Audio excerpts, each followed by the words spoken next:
Hello, everybody, and welcome to the Victory News from Ukraine channel. In the cold landscape of winter, Putin faced a disastrous defeat in this campaign. The grand objectives set by Russia, like distant stars, remained unreachable amidst the icy snow of this winter. Let's delve deeper to understand the reasons behind the missteps and the disappointments of the Russian military on all their fronts, including Kupyansk, Avdiivka, Marinka, Krynky, and more. First, let's go to the northern part of Ukraine, the city of Kupyansk. The main plan and direction of the Russian assault were near Sinkivka and Lyman. Their goal was to advance into Kupyansk and take control of the city. This was crucial because it lies at a crossroad and also creates a bridgehead over the Oskil River. However, the Russians could not even control the village of Sinkivka. It's a small village, but it opens up the possibility of approaching Kupyansk. They launched countless attacks towards Sinkivka, but they all failed. Moreover, last week, Ukraine carried out a counterattack, gaining more ground and pushing the Russians back from Lyman. This means that with Ukraine's current defensive forces in the area, Russia cannot advance into Kupyansk in the near future. If they want to conduct operations as they did in Sinkivka, they'll need more soldiers and armored vehicles. Therefore, it can be concluded that they have failed in controlling the broader area. The Russians could not advance towards Kupyansk and only managed to capture a small village with all their forces wasted, which clearly is not a victory.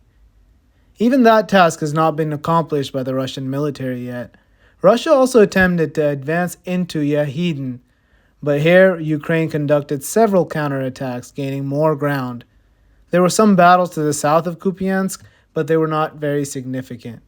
However, some of their sources predict that on January 15th, Russia will begin a major counteroffensive towards Kupyansk, amassing a large force in the region.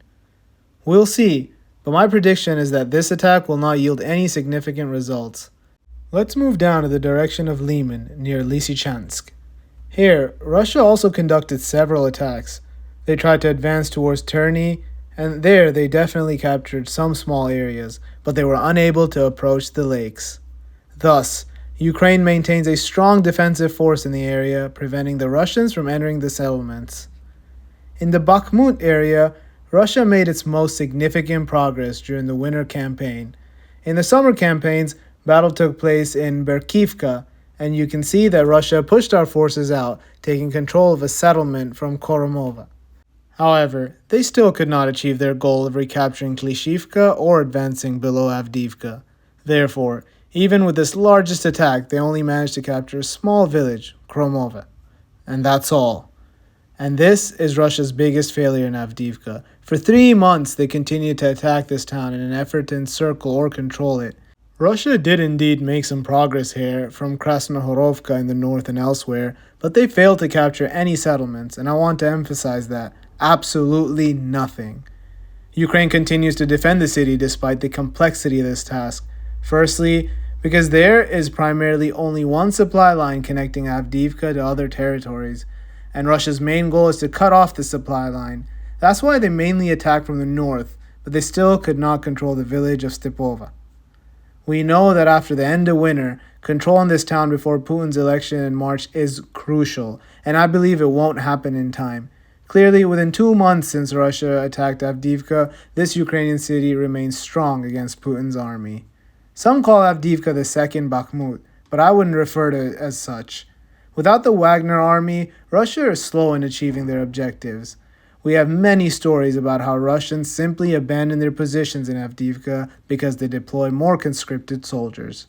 In Avdiivka, we're witnessing a dramatic scene through video footage. The Russian Solntsepok artillery, once hailed as a symbol of strength, now lies shattered under the intense fire of drones. It's truly spectacular to witness this sight. The system, once highly praised, now explodes and burns brightly like fireworks, overwhelmed by the might of the Ukrainian army. While we may celebrate the failure of Russian forces near Avdiivka, it doesn't mean that they are being completely defeated.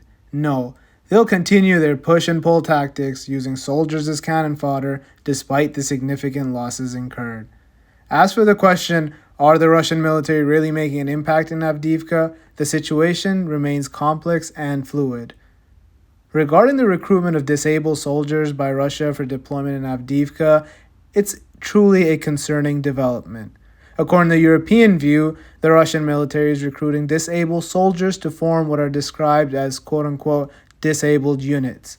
The Kremlin's intention is to finish unfinished business, raises concerns and serious ethical questions. Does this mean that they're willing to sacrifice these soldiers, survivors of war, in their military endeavors? Such a strategy, if true, reflects a desperate and morally questionable approach to warfare. The Russian Ministry of Defense plans to change the health examination procedure for all military recruitments. It will assess the potential engagement in military activities and exclude diseases that do not seriously affect the ability to perform military duties. It's inevitable that previously injured Russian soldiers who were sent to convalescent regiments for wounds will now have to return to the front lines in assault units. According to reports, they're not undergoing proper military medical boards or even achieving full medical treatment. A Russian soldier, for example, named Mikhail, was wounded by shrapnel in April 2023, resulting in a punctured bone in his leg. He was sent to convalescent regiment, however, and he did not receive appropriate medical care. The ligaments were damaged, the bone was affected, the hole in the leg got bigger with an ongoing infection process. Now we're packing our bags, waiting for him to be sent to the front. The doctor categorized Mikhail as Category B without proper examination. This means that despite limitations, he could be sent back to war and fight for Putin. Reportedly, doctors are being ordered to send these disabled soldiers back to the front lines. This situation reflects a deeply concerning approach to the treatment and care of soldiers within the Russian military, and it raises significant ethical and humanitarian issues. Let's shift our map to the area of Marinka. area. The achievement of the Russian military is so significant that Defense Minister Sergei Shoigu himself reported directly to President Vladimir Putin in his cabinet that Marinka has been captured by the world's second largest army. Yes, a single village occupied. Quite an achievement indeed. Now they're also trying to move towards Novomikhailivka, but recently Ukraine has executed a counteroffensive, pushing the Russian forces away from this settlement. An excellent piece of news. From Novomikhailivka to Volodar, this could be termed as the graveyard of the Russian army. In the recent winter campaign, they've buried many vehicles and soldiers in this direction, and you know how the general responsible for the attack was promoted. He was promoted for the folly that led to the deaths of many soldiers. Following that, Russia made efforts to control Volodar, all of which ended in failure. In a previous video, I showed you a failed Russian attack in the village of Krynky. It was a complete disaster from the Russian army there. Interestingly, Ukraine did not have any tanks or heavy weapons to counter the Russian attacks. All the work was carried out by the Marine Corps, utilizing FPV drones and artillery. And there stands no indication that Russia will achieve their goal of completely capturing this area in their winter campaign.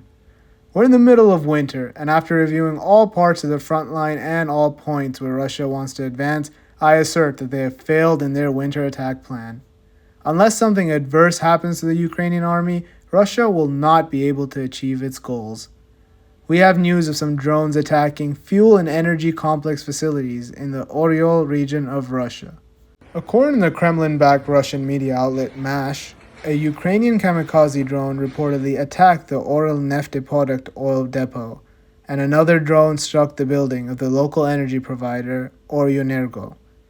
Subsequently, a third drone crashed into a non-residential building near the village of Malaya, Sakanka, near Oryol. Ukraine has developed several types of its own long-range drones and has been using them effectively to target Russian infrastructure on Russian territory. However, we're still unable to mass-produce these drones, unlike Iran's production of the Shahid drones. There is excellent news about France supplying the additional 85 Scalp EG cruise missiles to the Ukrainian army. They had previously provided 50 and now an additional 85, which is truly fantastic. This means that Ukraine will have the capability to reach many Russian positions far behind the front lines. The great work of the Ukrainian fighters is to stop all Russian attacks. There have been some important negotiations between weapons manufacturers and U.S. officials. There was a meeting with the White House administration, for example, and the topic is very interesting. It's about supporting Ukraine's access to the most modern U.S. equipment. Based on this information, I believe that the White House expects that the main agreement for military support to Ukraine will soon be approved by the Senate. Therefore, they're looking for ways to supply Ukraine with modern and advanced weaponry. This is the end of our video. My friends, please don't forget to press a big like to this video and subscribe to the channel.